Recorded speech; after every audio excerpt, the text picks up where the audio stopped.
I'm a king, go what? Welcome to the Africa Web TV Book Club. My name is Femi Soewu. Today I'm sitting with Anita Hogan-Mak, who is a first-time Nigerian author. She's also an actress, activist, philanthropist, and motivational speaker. Anita is with us today in the book club because she has written this book called Daydream or Be Left Behind. It's a book I've read with pleasure, lot of pleasure. It's a book that has left me with a little bit of disappointment, but that's because the end was a cliffhanger. The suspense was gripping, and then she just leaves the reader hanging. But that's all I'm going to say about the book. So, Anita, welcome to the Africa Web TV Book Club. Thank you very much. Thank you. Can you tell us a bit about yourself and what inspired you to become a writer? Okay. You have done a lot of good justice to the introduction. My name is Anita C. Hogan-Mak. I come from Nigeria. I have a mother that is from the eastern part of Nigeria, and I have a father that is from the southeast Nigeria. I did all my schooling in Nigeria and migrated to the Netherlands I think almost over 10 years ago with the love of my life. It's been a very beautiful journey that comes with its own unique challenges, you know. Some of these journeys have a way of making a very big impression to you, and you know, creating beautiful stories out of this journey is a very it's a privilege that I decided to embrace, you know. And you know, you meet different characters, you meet characters that never disappear from your head, you meet characters that are constantly also making impressions on you, and it's really very I think it's nice if you can document these characters, you know. So that's basically the reason why I decided to write. What made you choose writing as a medium of expression? I have different mediums, you know. In the past, I used to have like a little talk show on YouTube. I also used to, you know, be on stage as well as a medium of artistic expression. I deciding to explore writing is something that has always been a bit innate. Anytime I write and friends read it, they get it. So I decided, okay, why not explore that medium of expression, since it's something I know I can do very well. So it's just me exploring a talent that I know resides in me. Yeah, as I mentioned in the introduction, Anita Hogan-Mak is also, or was, I don't know whether it's a was or is, an actress. She is in fact one of the pioneers of the Nollywood, the Nigerian film industry.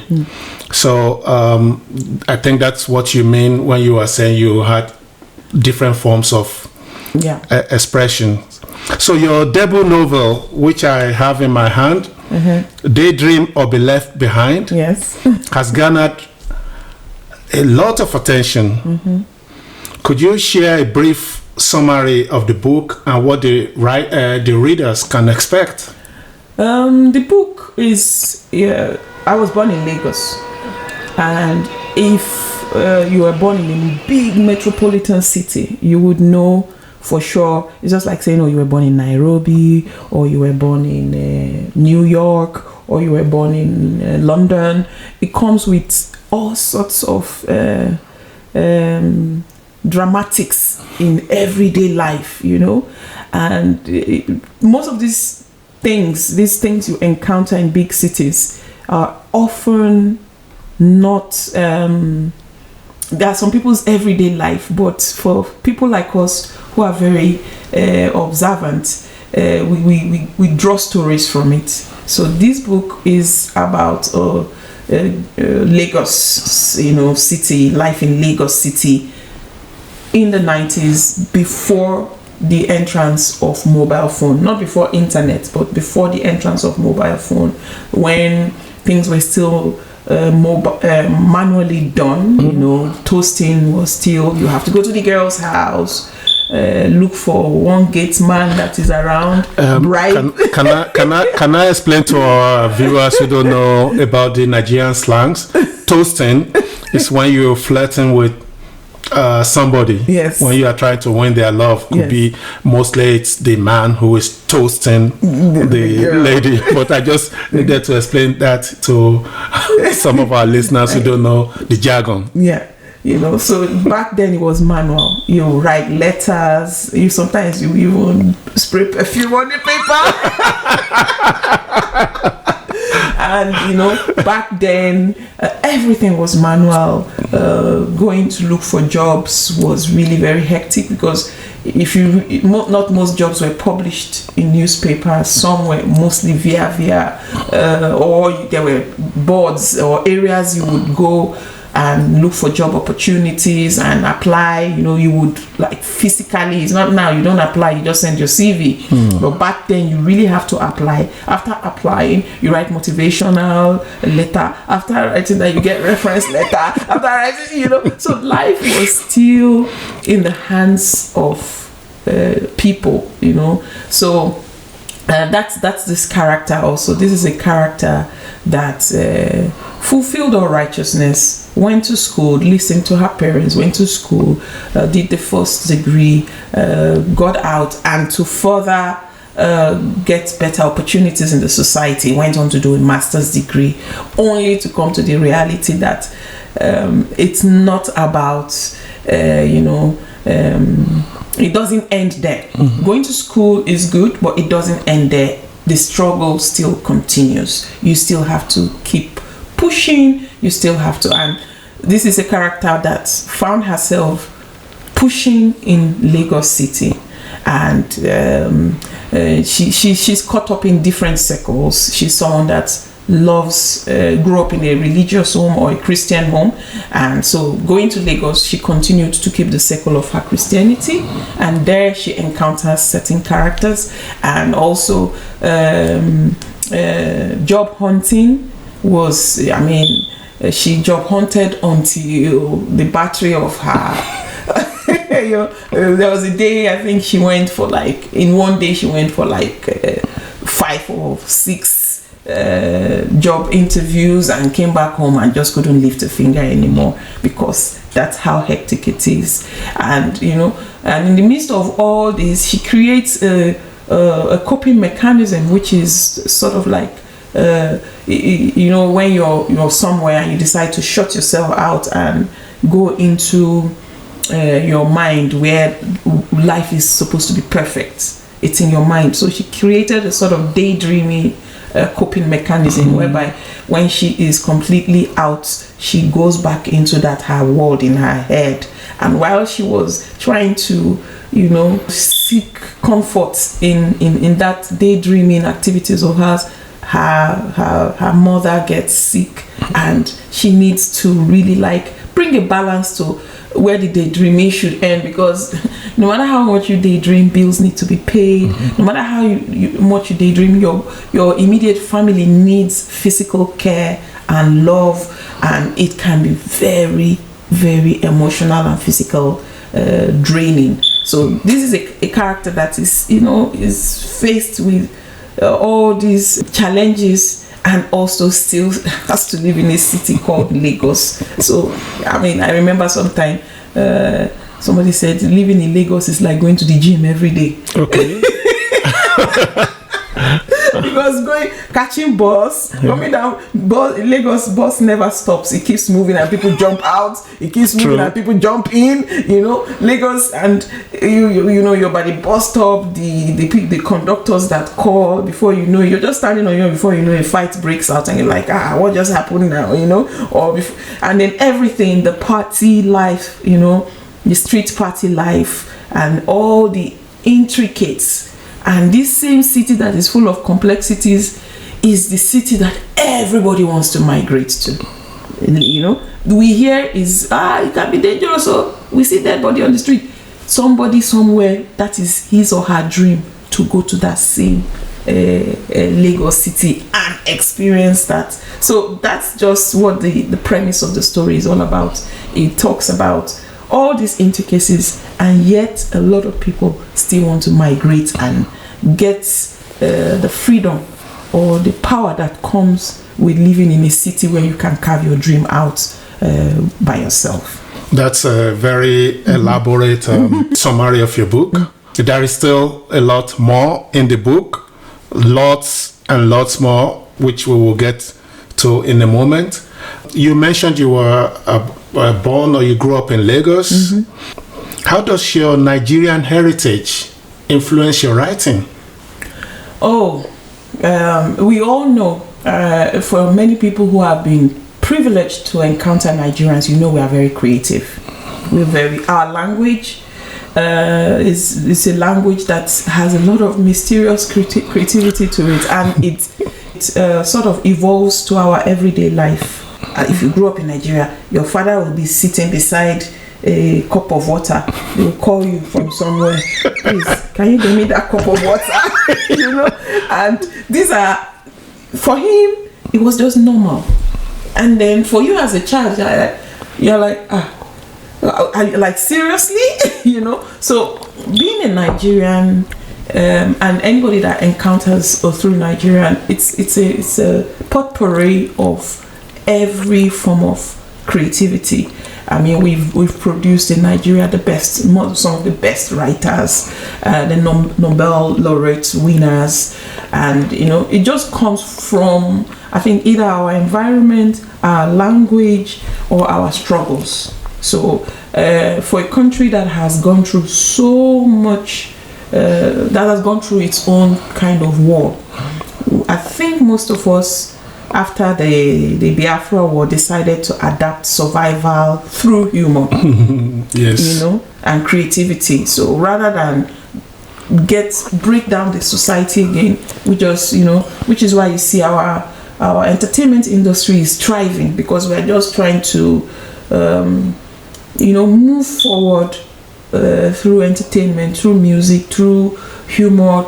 I think that's just one of the things that inspired me. Instead of constantly holding on to those things that doesn't seem to work, you use creativity to distract yourself. You mentioned a couple of celebrated Nigerian writers. Has any one of them been of influence in your writing? Is there a particular one or particular ones that you look at and say, hey, I want to adopt their style of writing? Yeah, I particularly like Chiamanda. Recently, I went back again to read Things Fall Apart. I was just telling you, and I'm like Chinua Achebe, and yeah, of course, when I was in university, we studied Brother Jero. We studied all of Wole Soyinka's literature. It was part of our curriculum. So we did study that. J.P. Clark, So when you go through Femi Soewu is also a very good writer. When you have studied and studied and studied, and then you now find out that all these things form a web of inspiration to you. So I wouldn't say one particular person, but it's just like contact, having contact with these literatures have embedded in their own ways a source of inspiration to me. Okay. So, I particularly like Chiamanda, Purple Hibiscus. Purple Hibiscus. And then another one that I like again is Americana. Okay. That was a very easy to read book, but also relatable for people like us in diaspora. Anita, like I mentioned before, you are a first-time writer. Yes. What challenges did you face as a first-time writer? Because it's never easy. First of all, you have to write it. You have to feel confident enough to send it, the manuscript to publishers and all of that. How was that as a first-time author, and how did you overcome whichever challenges was or were in your way? One of the challenges I had was I was a bit too much of a serious writer. So the first manuscript I sent out to the consultants that handled the publishing for me was too serious. It was just, she was like, she read it, but she was like, it's a bit too scientific, because I did a whole lot scientific. I did a whole lot of research, for each thing I talked about. I did my research, and she was like, it's okay to do your research, but bring relatable incidents to it. So I had to first and foremost be teachable. It's your work, it's your story, but you need to be teachable. And that meant I had to bring a lot of fresh air to the whole thing. And sometimes the consultants would scrap an entire chapter and say, so I had to just be teachable, calm down, be teachable, be relatable, and just be open for criticism.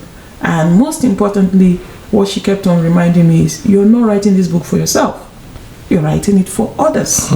You need to know your readers, and understand, how people don't want to read your book again. It's not like if it's a prose, for instance, if it's just a small easy reading novel, somebody wants to hold it for 4 hours and finish it. They don't want to read something and say, let me go and Google what this person means. You've already lost them.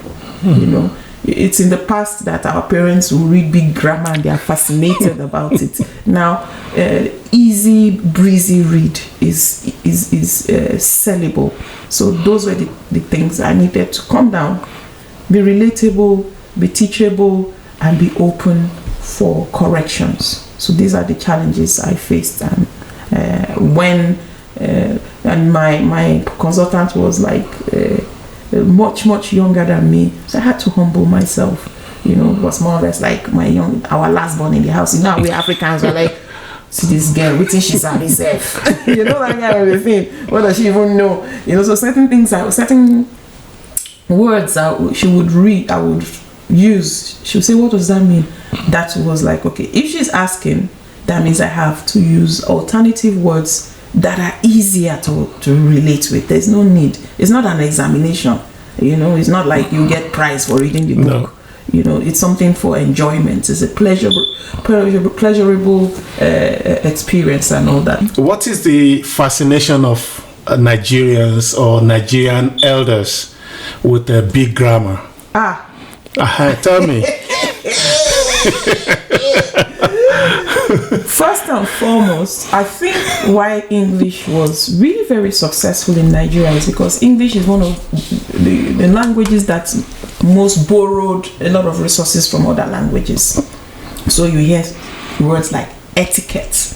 It's not originally English, it's French. But because it sounds bourgeois, English people decided to steal it and put it in their dictionary, So English is that word that is very flexible, it's adaptable, it borrowed a lot of things. And this is how Nigerian languages are. Typical Nigerian language is full of proverbs. So a Nigerian person, for instance, if a parent wants to tell a child something like, if you bring in a log with ants inside, do not complain when lizards come into your household, because they are, they are. So meaning, if you have mental friends, do not complain when they slap you during a simple argument. That's my own interpretation. It can be interpreted differently, but this is how our languages are structured. We don't speak too much. That is how they relate with English as well. So we have to choose the biggest words. Yes, we have to choose very words that have a lot of intricacies in it. You see a parent say, I'm flabberwhelmed, or I'm overgassed. You just, what is wrong with saying I'm surprised? The the Homo sapien, you hear them say the relatable Homo sapien and overgasted. They just like to be a bit more mysterious, and we all know when people speak vaguely, corruption is about to happen.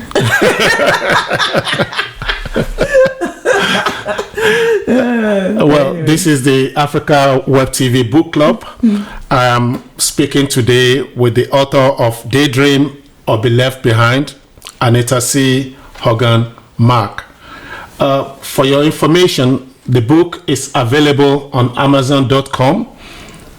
Check the link in the description below.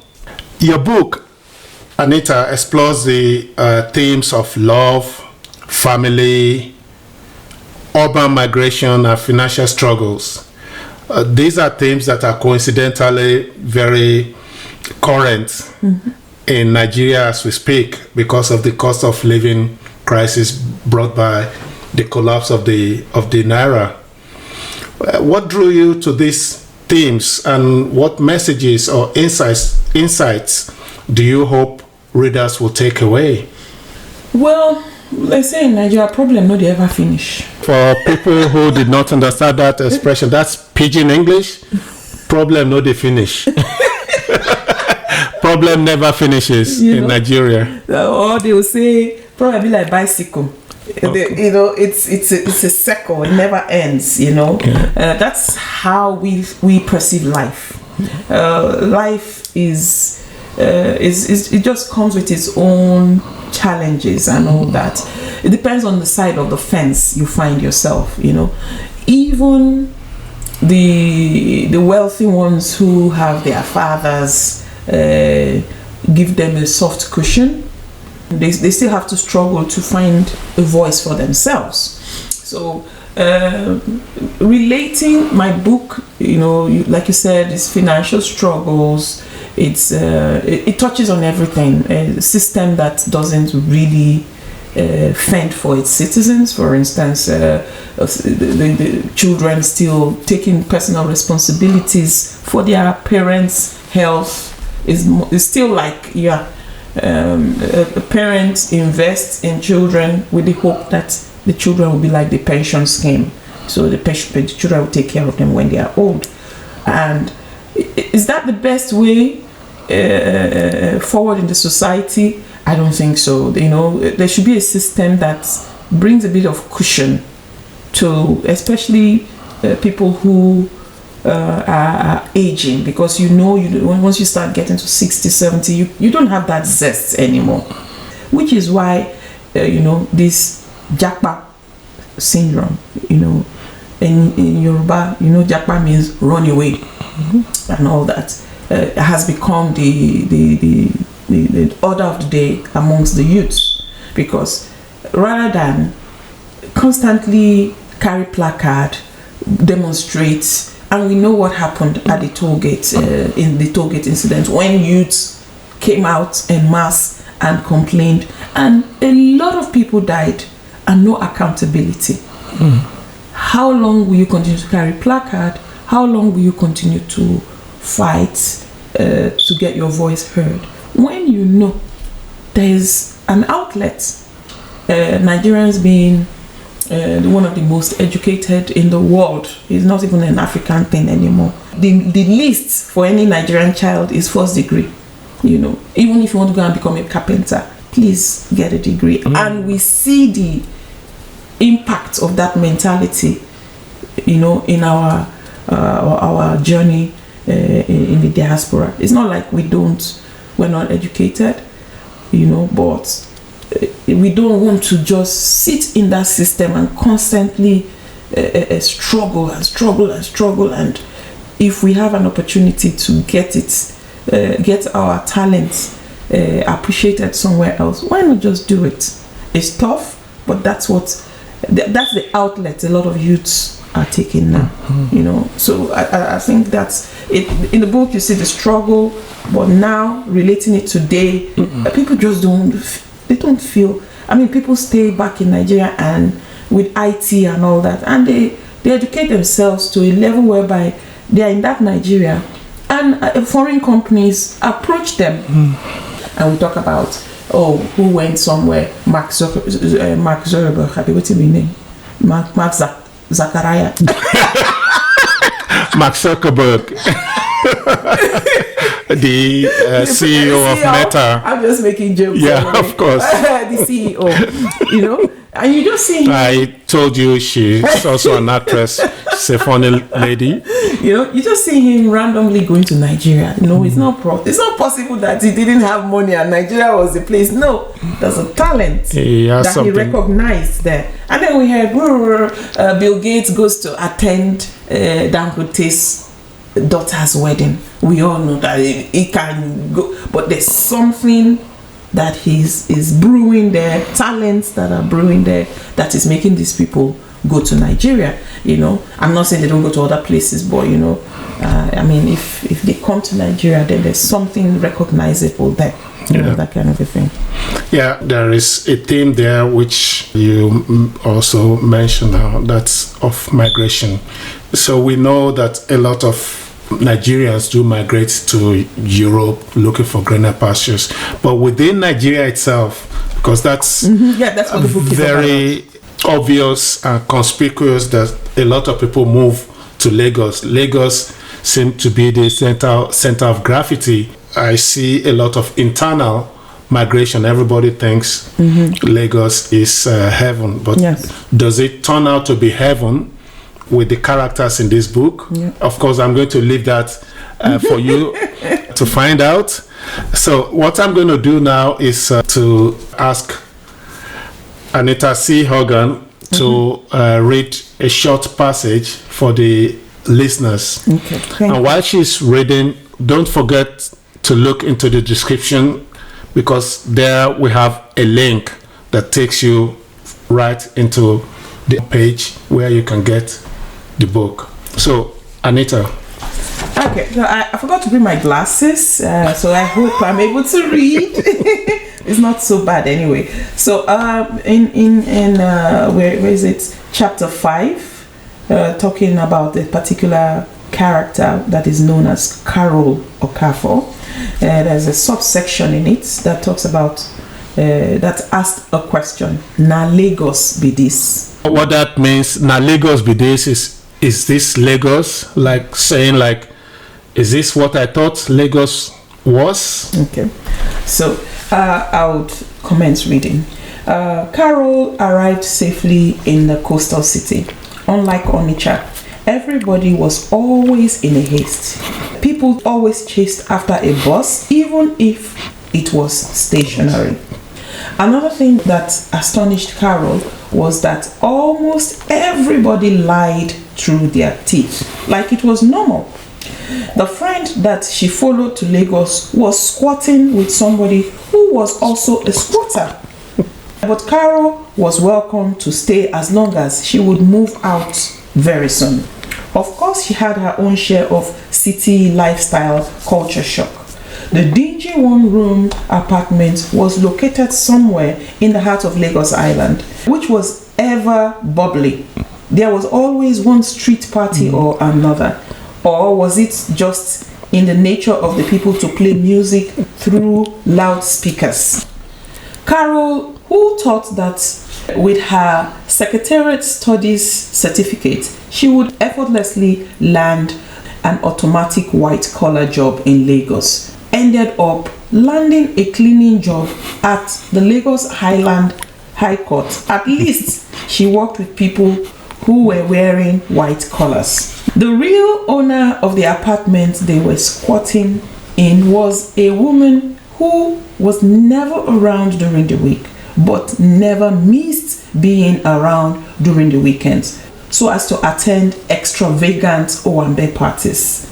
Strangely, these parties were never short in supply. What baffled Carol most was the fact that the owner of the apartment managed a small street corner mama put eatery. Nothing impressive at all. But during the weekend, when she dressed up to attend these infamous parties, she could conveniently pass for the first lady of this our beloved country. The metamorphosis was phenomenal. from a common mama put to first lady, all decked up with matching expensive jewelry. Now, that is what Lagos people refer to as Eko for show. That passage, for me, encompasses a lot of what Lagos is all about, not the character itself. I grew up in Lagos, so I can totally relate. It's one of my favorite passages in the book. Anita, what advice would you give to aspiring Nigerian authors, but African authors who are just, starting their own writing journey? What I would say is, don't wait for a perfect moment, because I waited for a perfect situation. This story delayed for over a decade, because I was looking for a perfect publisher. I was looking for a perfect, how it is laid in our head. We would have this, brainstorming session, do this, do that, we write first draft, second draft. It doesn't work like that anymore. If you have a story, just get a consultant. We have, these things are easy to find everywhere. Consultants who can read your story and be very, very truthful about their feedback to you. Just write and push it to someone who. And nowadays we have what they call hybrid publishing. So you don't need to go through those traditional publishing cycle. Now, if you get a writing consultant, this person will open you up to Amazon publishing platforms, for instance, or in the Netherlands here we have ball.com. Everywhere you are, even in Nigeria, you have different hybrid publishing organizations, meaning you can do your book printing yourself, or you can go and get the ISBN number yourself. You can do all these things yourself and just look for a platform that is into book distribution and push it in yourself. So take advantage of this new technological style of work that has made life easier. So just jump into it, and as you move on, you would eventually find the right path. That's a great advice. Don't wait for the perfect moment. The perfect moment could take a decade, and in your own case, you are still also a mother. You are a wife, and how were you able to combine all of those while writing and being mother of two beautiful children? It's tough, especially when you're in Europe, because you don't have the luxury of having somebody to go pick up your children. You do everything yourself, but just remember, you have 24 hours a day. You will sleep, but most often, when you're even lying down on your bed, be very realistic. How many hours are you using to sleep? Sometimes you are awake and you're scrolling through social media, to look for latest gist.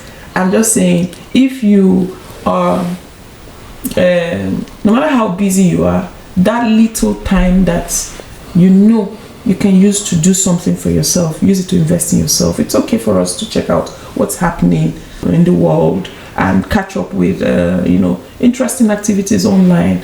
But if it's beginning to kill your time, it's beginning to soak into essential time, then you need to start asking yourself that, okay, how many hours can I really account for after I have attended to the children? I have worked, of course. I have you've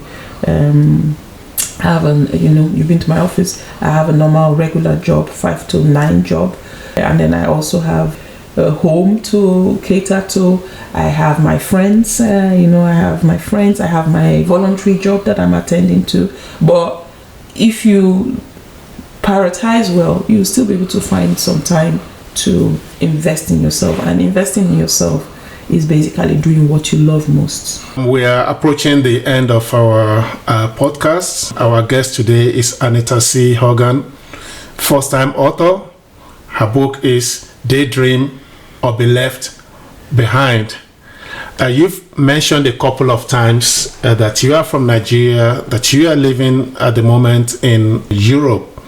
So how do you balance staying true to your cultural roots and appealing to a global audience in your writing? This is an advice for people who are migrating. You cannot be more Oyibo than Oyibo. Oyibo is Nigerian for white people.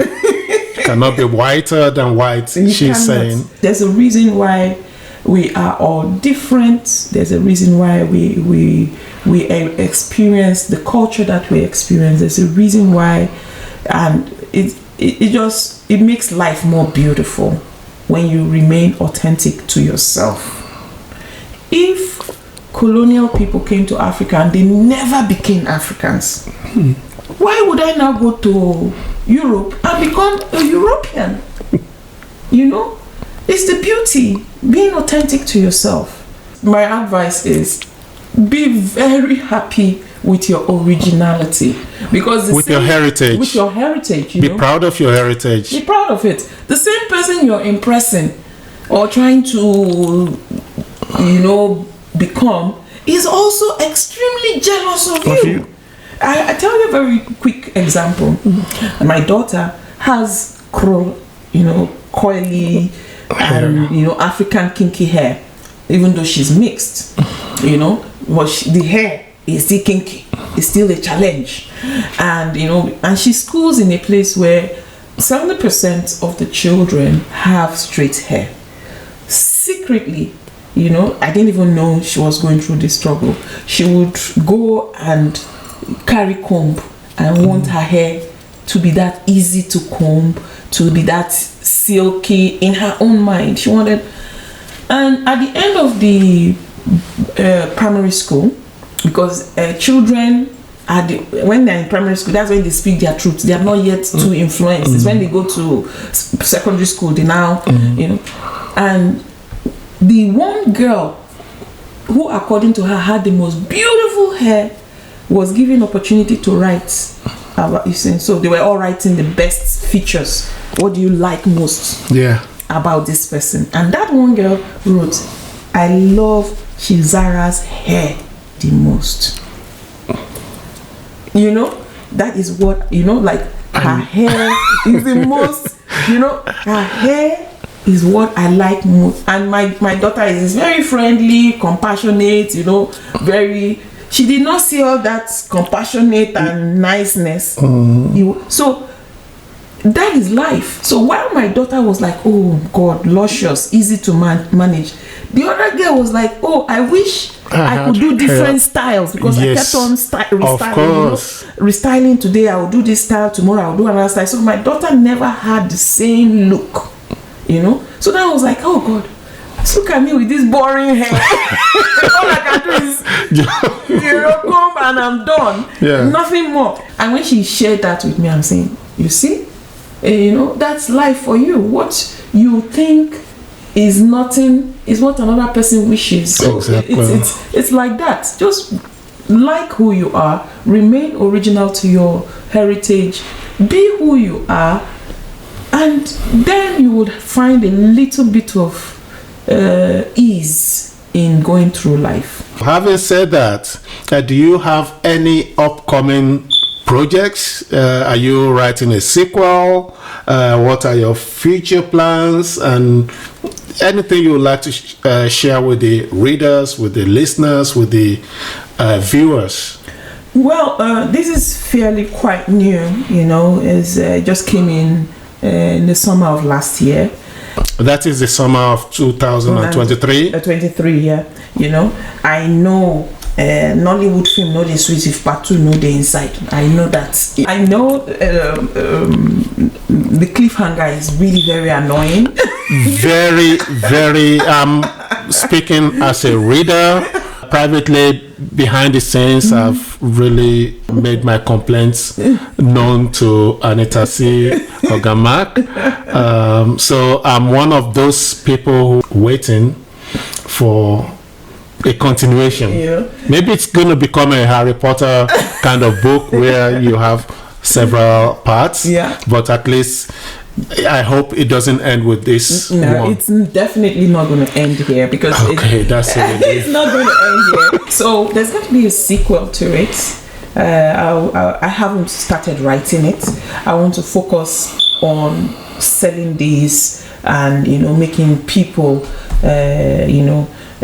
know that yes, I'm writing. So I would spend some time in just pushing this one out. As I speak to you, the sequel is cooling off somewhere. It's just for me to.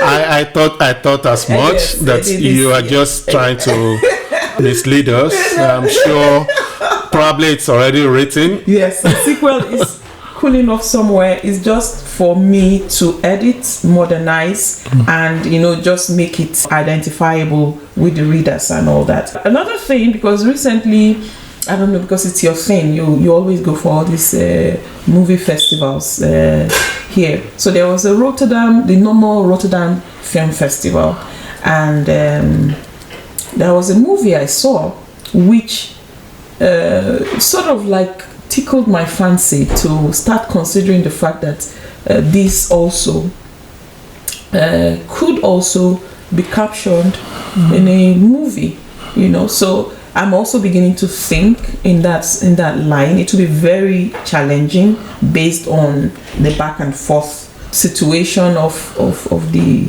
narrator and all that. It's going to cost a lot of financial investment, but yeah, there's always no hurry when it comes to movie. So that's one thing I'm also considering. When I went to lunch in Nigeria, I went back to my old uni and one of the lecturers reached out and said they wanted to do a stage adaptation. Great. Of this book. So that means we have to go and look for how to adapt it in the stage format and all that. So that's also being that's also in the pipeline of happening and all that, so that it will be part of it. Will eventually have a stage adaptation as well. So these are the things as regards this book that that is in the pipeline. I hear there are lots of plans. You're thinking of a movie adaptation, stage adaptation. The sequel is already written. Or maybe you're just teasing us. That's great. It will be nice if we can, people like myself, can have something to look forward to, because this first novel is really a hit for anybody who has read it. So finally, what do you hope readers will remember about your debut work? One of the things I've often heard for those who read and gave a review is the fact that humor can help you to face a serious confrontational matter and give you the strength to handle these things and still remain standing, not taking life as if it's a death, it's too serious. Don't make it look like, if I don't solve this problem now, my life is ended. You have like I started by saying, problem no dey finish. No, it didn't start with you, it won't end with you.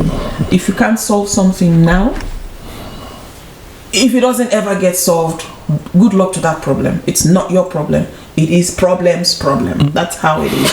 So if you read my book, you'll see there's humor applied in every angle, so humor helps in adversity. In a lot of situations. Whatever happens, we should all keep smiling. Just laugh about it. But if you read my book, you would find out that laughter and humor was in every aspect of it, and it helps you land the message deeper. Do you have a short story you want to tell give away to the readers? It doesn't have to do with this beautiful, wonderful book. And to order your copy, please check the description below. It's my experience here in the Netherlands, and because I attend, a typical Dutch church, white dominated, because once you come here as an African or you immediately look for your own local church, and back in Nigeria we don't lack that. There are churches everywhere. It's the best, it's the most lucrative organization back in Nigeria and all that. So I won't deny that I grew up in a home that also made the children attend church services. So when I came here, one of the things I asked my husband was,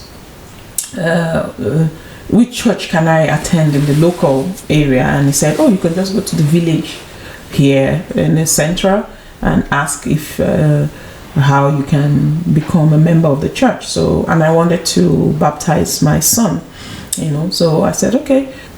I went to the church. They were very, very receptive. They said, they gave me a date. We baptized my son, and after which I became a formal member of the church.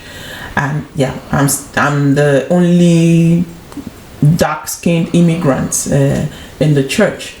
So one of those days after services, I half of the things they are saying in the Dutch language, because church language is very traditional and it's very deep.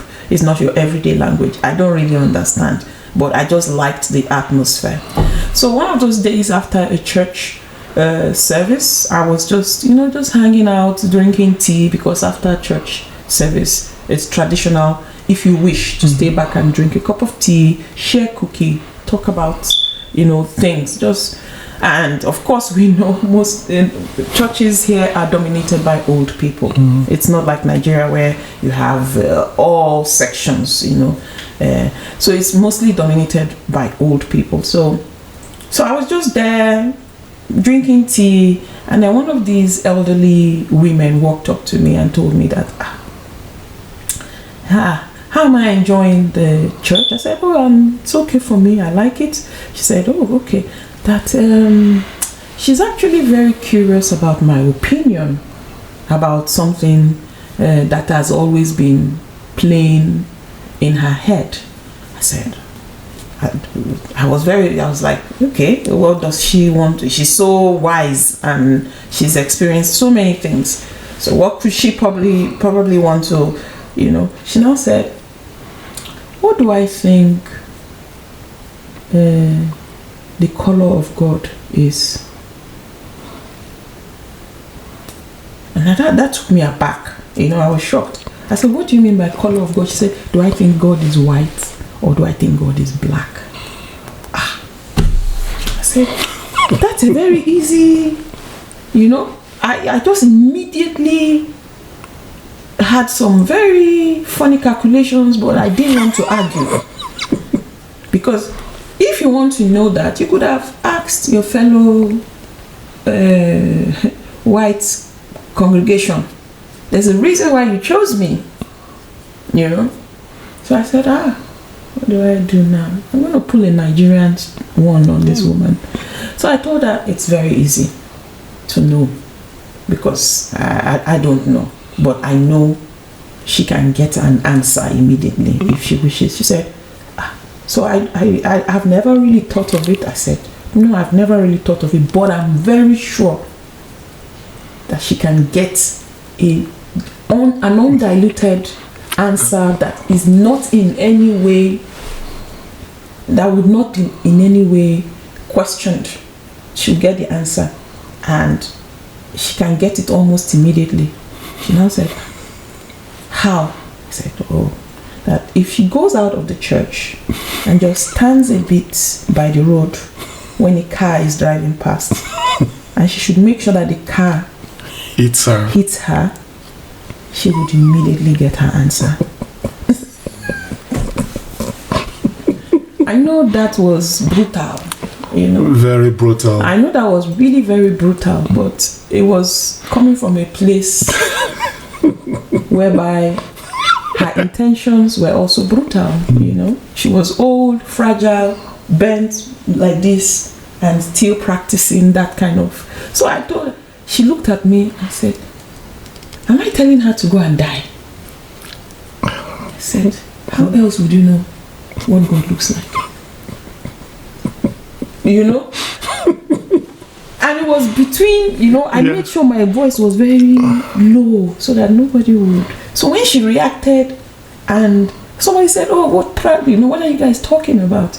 I said, oh, maybe can you explain to her what the question you just asked me? She couldn't tell the other person. You know? So I just left. I don't know what you think about me.